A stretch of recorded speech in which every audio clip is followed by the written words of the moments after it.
touring fire-damaged neighborhoods after meeting with Governor Newsom.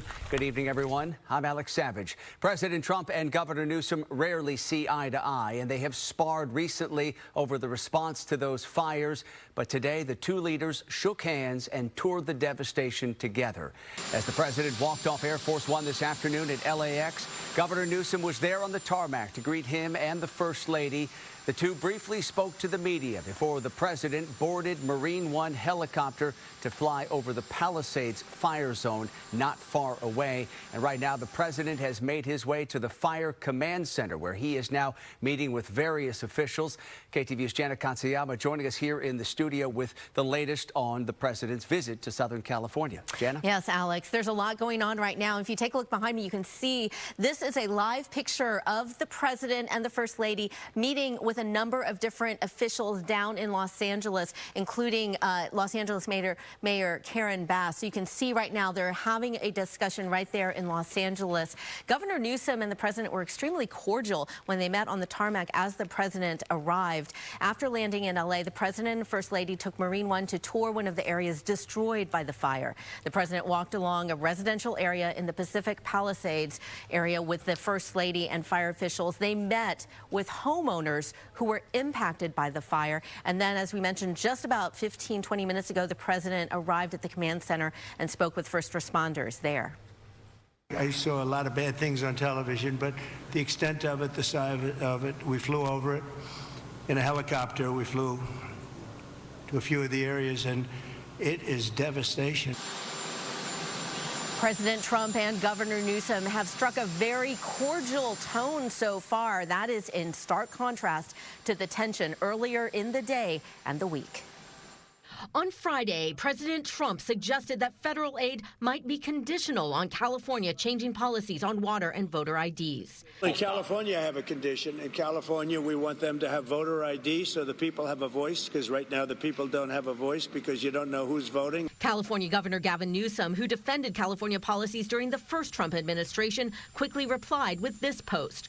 Newsom said, quote, "Conditioning aid for American citizens is wrong. Fact, under current California law, you must be a California resident and U.S. citizen and provide ID. President Trump also blamed state water policy for not providing sufficient water to L.A., causing fire hydrant problems during the L.A. fires. If they released the water when I told them to, because I told them to do it 7 years ago, if they would have done it, you wouldn't have had the problem that you had. You might not have even had a fire. L.A. officials say that claim is false, and the cause was that the massive fires drained local water storage faster than they could be replenished. The state water project has nothing to do with water supply as it relates to water suppression for municipal systems. The state reservoirs are at or near record highs. Trump also took aim at FEMA. I think we're going to recommend that FEMA go away.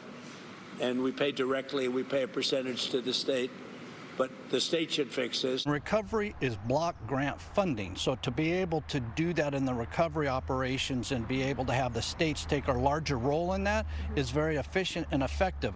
Mark Naveau, a former presidential FEMA appointee, says while rethinking FEMA disaster relief might be useful, eliminating FEMA would deprive states of important disaster response tools. The trouble is that you have to have people on a moment's notice to be able to go to anywhere in the country and provide secure communications, urban search and rescue teams, water rescue teams, satellite communications, have FEMA totally eliminated.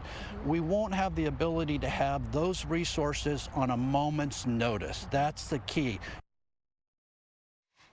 And as we showed you earlier, the Los Angeles Mayor Karen Bass is one of a number of officials who are there on the ground to greet the president during his visit. And Alex, it will be very interesting to see as this visit progresses into the evening if they're able to have some of those discussions about exactly what kind of federal aid they might be able to get. And a discussion about the conditions that the president apparently would put on that federal aid. Exactly. Let's go back to the idea of eliminating FEMA.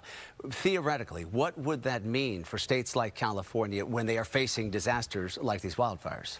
Well, certainly one of the things that Mark Naveau had mentioned is that big states such as California, Texas, those kinds of areas are used to dealing with disasters. So there are some pretty robust state responses. But for smaller states, if they get hit by not just a fire, but tornadoes, hurricanes, they don't necessarily have the infrastructure there. So on the response side, that would be very difficult for those areas. On the recovery side, what you do with the money, that's where he says there might be some room for maybe cost cutting or negotiations. All right, we'll see if they can reach some sort of an agreement here over funding from the feds. We appreciate it. Jana Katsuyama reporting for us. Thank you, Jana. After